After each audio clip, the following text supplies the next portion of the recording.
Nipomo High School families. This is Rebecca Ferguson, Assistant Principal of Nipomo High School. Today for our PEP Talk, we are going to be talking about grades, as Friday was the final day of the first grading window for the 2020-2021 school year. And so you'll be receiving a progress report on your students' performance thus far in the school year. You'll be receiving that in the mail this week. It was just mailed out on the 15th, so keep an eye on your mailboxes at home for a hard copy.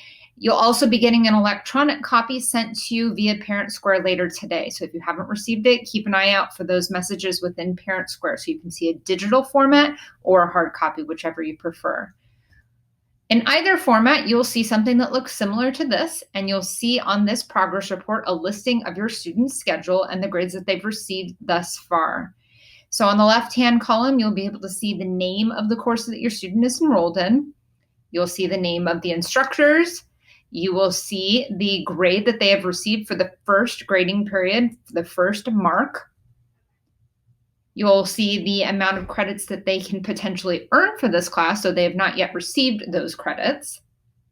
You will see the number of absences or tardies that they may have received within any of those classes, as well as any comments that the teacher might have left specific to the student's performance within that class. So this is the general information that's of most importance for you to see on that report card. Again, you'll be receiving an electronic and a hard copy for your reference.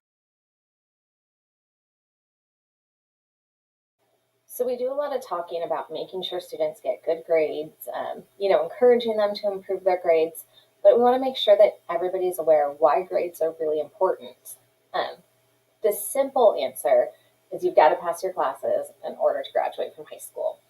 So as long as students are receiving passing grades in their courses, they're getting the credits that they need to be able to walk across that stage and get the diploma. If they start failing classes, unfortunately, then we get into issues where it's a little bit harder to get them to walk across the stage.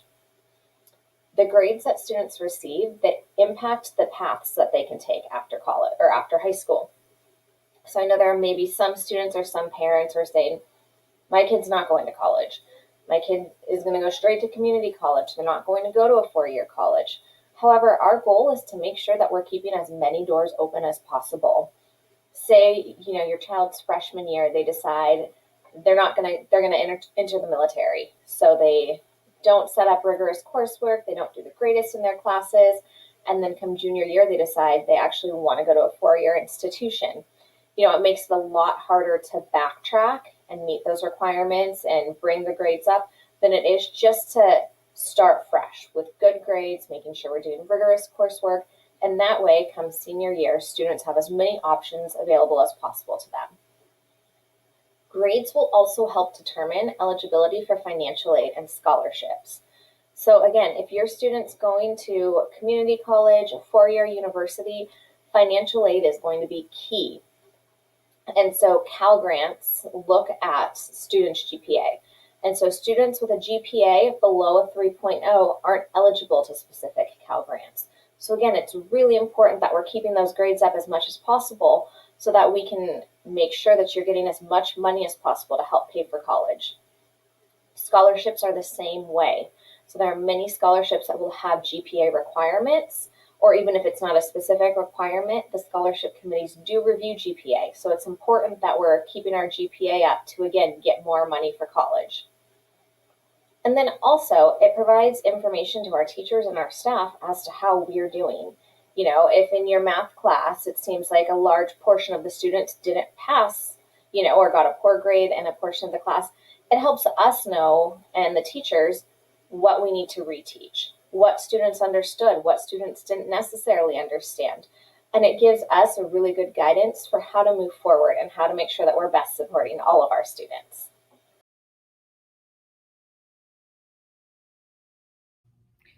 Hi there, families. This is Rebecca Ferguson, Assistant Principal at Nipomo High School. I just wanted to show you a couple of things within Aries that might help you actually monitor your students' grades and progress during distance learning. To access HomeLink, you will actually go to the website parent.lmusd.org, which you can see listed up here in the browser. And when you get to this page on the main homepage of your student's profile, you are going to see a class summary. This is the most important spot to be able to go and see all general information associated with your students' progress, because you can see their student schedule, you can see the grade books associated with those classes, the grade that they currently have based upon the work completed, whether or not they have missing assignments, and if there are any attendance concerns within that class. So we're going to go ahead and navigate to a class as an example for you to see. This is what the page looks like for each one of the individual classes. It's actually a to-do list, if you will, or a completed list of assigned work. And whenever you see a red box like this, that actually indicates an assignment that has not been turned in or has not been completed. If you see a score, that means that it has been graded by the teacher already. So if you scroll down to the very bottom, you can see the totals in terms of how your student's grade has been calculated based upon the categorization of the assignments that are listed above. So in this case, the student has a D because they have some missing homework assignments, but their classwork and tests are a little bit higher scores. So those are averaged out to a total score here. Okay. We'll also be looking at Google Classroom, as sometimes this is a little bit more helpful if you are wanting to see the upcoming work that your student needs to complete. So you might want to check in with them in the evenings to find out what work they need to get done the next day. So on your student's Google Classroom account, they will have a tab right here listed as to do, as well as one listed as calendar. They also have all of these tiles down here that are listed for each of the classes they are enrolled in. But what's nice about these features up here are they provide you with a general to-do list of all the work that's being assigned to your student across their classes. So you can see all the assignments listed here across every class that I happen to be associated with. And a student can use this to come up with a to-do list of work that they need to complete. They can also utilize the calendar feature to be able to see, kind of like a weekly calendar or planner, the assignments that are actually due this week. So in this case, I have 2 assignments due associated with the classes that I'm enrolled in. So these are both really great features for you to be able to monitor student performance, to have a general idea of what their grade is in any given time, and to be able to track that missing work that your student might need to complete. Thanks so much.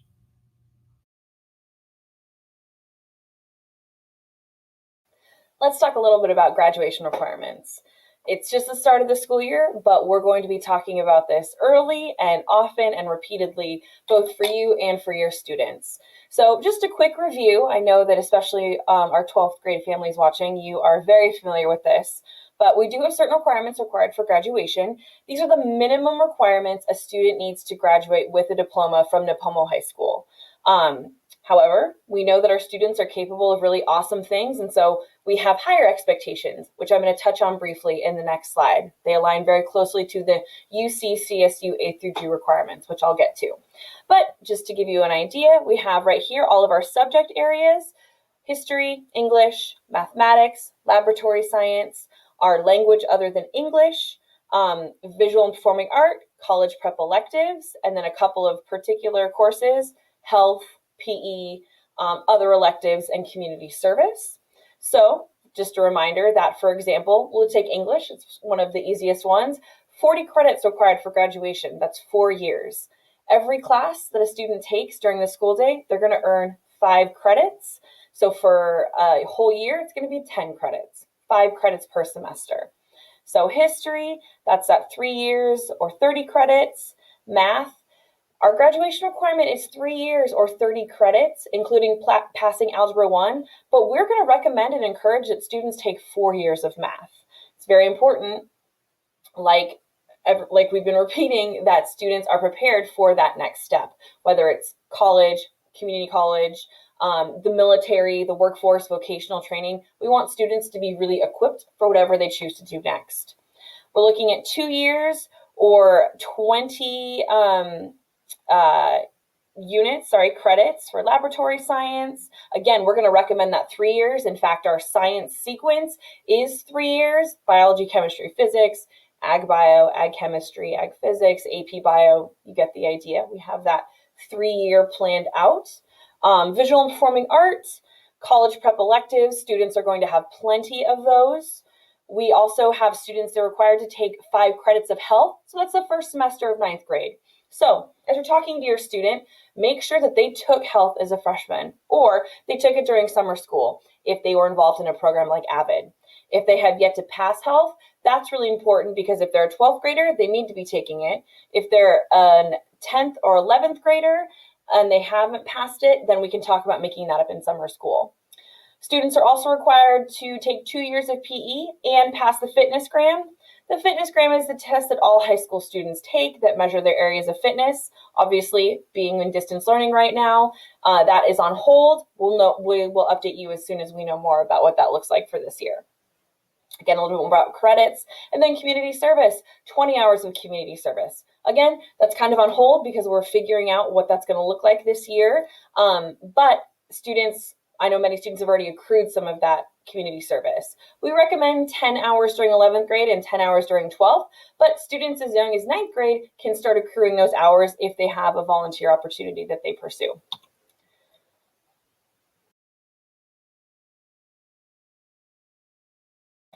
Let's also talk about those A through G requirements for students. So A through G requirements, those are the requirements set forth by the UCs. The CSUs also abide by them, and they are what the universities have determined to be what freshmen need to be successful coming onto their campuses. Again, this is just a minimum though. Students who are going to want to pursue higher education, they're looking for being the most competitive student they can be. And so it's going to be, in many cases, above and beyond these minimum A through G requirements. But same sort of thing, you can see our subject areas A through G. And then you also have the credits and the number of years required. So same as ours, very similar, 30 credits or 3 years of history and social studies. So what that looks like for us and for the UCs is world history, US history, and government and econ. Same thing, 4 years of English or 40 credits. The math, 3 years or 30 credits, but 4 years recommended. Again, this is where that comes in. We have our laboratory sciences, our language other than English, our visual and performing art, and college prep electives. You'll notice that they only require 10 credits or 1 year. That's just that minimum. Again, students are going to have so many more than that. We have specific courses here at Nipomo High School that are A through G approved. So as students are going through and filling out all of them have a 4-year plan at this point, but as they're updating it every year, it's important to double check that the courses they're choosing are A through G approved, which the bulk of ours are. Students can also look online to find that information in the UC doorways. And just to note that if a student is interested in pursuing at the college level NCAA athletics, NAIA, or universities or colleges out of state, there are requirements that vary. So if your student is interested in one of those things, please have them or yourself reach out to the grade level counselor. Again, I'm grades 9 and 12. I'm Ms. Hawley, and then Mrs. Rase, who you saw earlier, is grades 11 and 12. And we'll be able to help your student get what they need to do, kind of, ducks in a row to be able to pursue those things as well.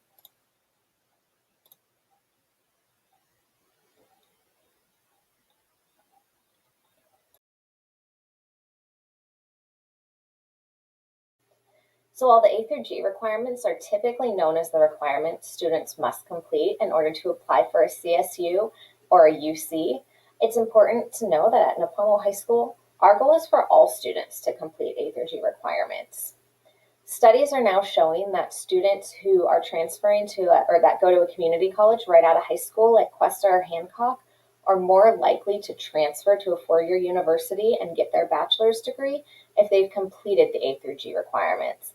And that's partially because a lot of the classes for A through G are more rigorous, which then prepares students for more rigorous college coursework.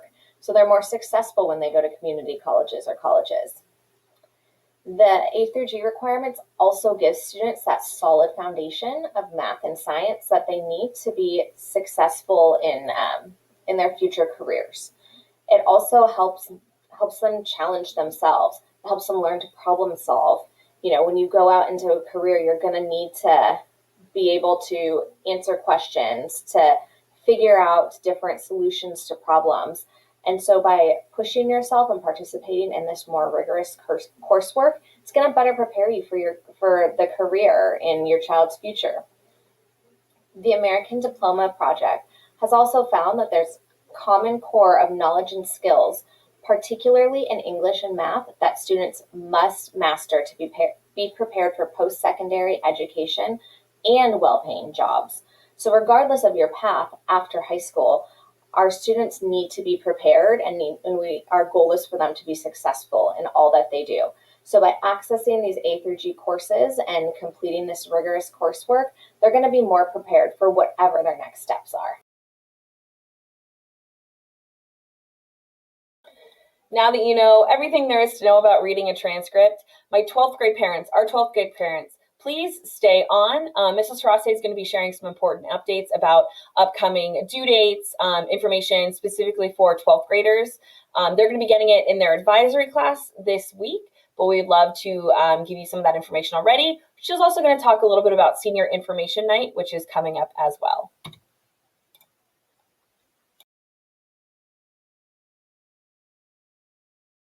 All right, seniors, we're here. You made it to your senior year. Congratulations. So I know there's a lot going on right now. Things are stressful. We're going through this unprecedented time, but I promise that we are all so excited for you, and we're here to make this year as special as possible. There's a lot of upcoming dates and deadlines that you need to be aware of. So I'm going to provide you with kind of a brief snippet of what some of those are, and then also give you some dates for some future events to help with everything. Please know a lot of these deadlines right now are going to be very college specific, just because those are the deadlines coming up. So students, you have so many options after high school. If going to a four-year university is not one of the options that you're choosing, that's okay. We're going to have more information in the weeks coming up with some other options for you. All right, so where do you start? There's so much to know. It seems like, there's so little time. You're not here in person. So start by putting these dates on your calendar. The Senior Information Night, it's Tuesday, October 13th at 5:30 p.m. We're going to be emailing out a link with presentations. So we're going to have a lot of different guest speakers record some presentations, and you can pick and choose which ones you want to watch. We'll also have a portion of that night where you're able to kind of click on to a link and talk to some of us, ask your questions, express any concerns that you may have, get that one-on-one guidance that you typically get if you were on campus with us. We also have Cash for College workshops. So whether your student's going to a community college, or whether they're going to a four-year university, or whether they're not quite sure what their plans are, every student should complete the FAFSA or the California Dream application. So we've got 2 nights to help students complete these applications. They're October 5th and October 8th from 4 p.m. to 8 p.m. In the next couple of days, we'll be sending out a link that you can click, and you can sign up for an appointment. So on these nights, it'll help you actually complete those applications. Make sure when the night comes that you actually have a copy of your 2019 taxes with you. That'll make it so much easier to complete these. Again, your FAFSA is one of the most important things that you can do to help get prepared for next year. College application timelines. They're starting, it's coming up. So here's some important information. CSU applications open October 1st and they close November 30th.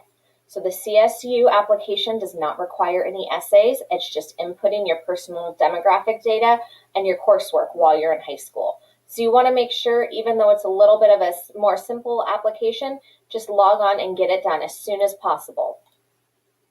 The UC application opens November 1st and it closes November 30th. The UC application does require personal insight questions, but they have all of those published online, so you are welcome to write your personal insight questions ahead of time, and that way, as soon as that application window opens, you can copy and paste those the personal insight questions into the application.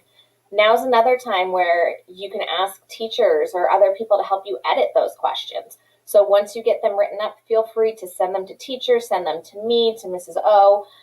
We're happy to read them and help you edit them so that once that application window opens, you have the best personal essay possible and you can go ahead and submit the application. Private schools have their own deadlines. So if you're interested in applying to a private school or an out-of-state institution, make sure you're checking their website for the dates and all of their requirements. If you need help doing that, again, reach out to me or reach out to Mrs. Oxner in the Career Center and we can help you with that. Our general rule of thumb that we tell everybody is don't be a turkey. Make sure you get your applications done before we have that week-long break for Thanksgiving in November. If you can, have everything submitted by that Friday before break, you're good to go and you can relax and enjoy that break. Okay, financial aid. College is expensive. No matter where you go, whether it's a community college, a four-year, it's important to apply for financial aid. So the free application for federal student aid, otherwise known as the FAFSA, that's what we're going to refer to it as from now on, opens October 1st and goes through March 2nd. Make sure you submit your application as early as possible. So again, we've got those Cash for College nights the first week in October to help you get that submitted. Once it's done, and it's, one less thing to worry about. Also know if your child is planning to attend Cuesta College and take advantage of the Cuesta Promise, they must have a FAFSA completed. So make sure you're getting this step done and that you're getting it done early so it's just one less thing to worry about. There are a ton of scholarships available to our students. So you can visit our virtual career center. I put a picture of it in our next slide. You can kind of visit that, go to the scholarships, and apply to as many scholarships as possible. You're also welcome to reach out to Mrs. Oxner in the Career Center, and she can help you with scholarships. Okay, our virtual Career Center. It is available on the Nipomo High School website. We'll also send the link out to students. But if you go onto this website and you click kind of different options, like up on this bulletin board right here, college visits, Mrs. O has coordinated an incredible list of colleges that are going to be doing virtual visits to our campus. So click on that link, see what colleges are coming, sit in on the information sessions, ask questions, the same as if you were on campus. They're still coming, they still want to meet you, and it's a great way for you to learn about other schools. She also, at the bottom section, has this treasure chest for scholarships. So make sure you're clicking on there and applying to every scholarship available to you. And again, this virtual career center is available on the Nipomo Titans website. And finally, we're here to help you. This is a really confusing time. There's so many challenges, so many struggles, and Mrs. O and I have kind of done the college thing. We've helped students in the past. So let us help you. Let us take some of the stress off of your plate. So if you need anything at all, please feel free to reach out to me or Mrs. Oxner, and we will work together to make sure that all of your needs are being met. I can't wait to celebrate with you seniors, and keep your eyes out for more information in the next couple weeks. But again, make sure you're marking your calendars for that senior information night and the 2 Cash for College nights. Thank you.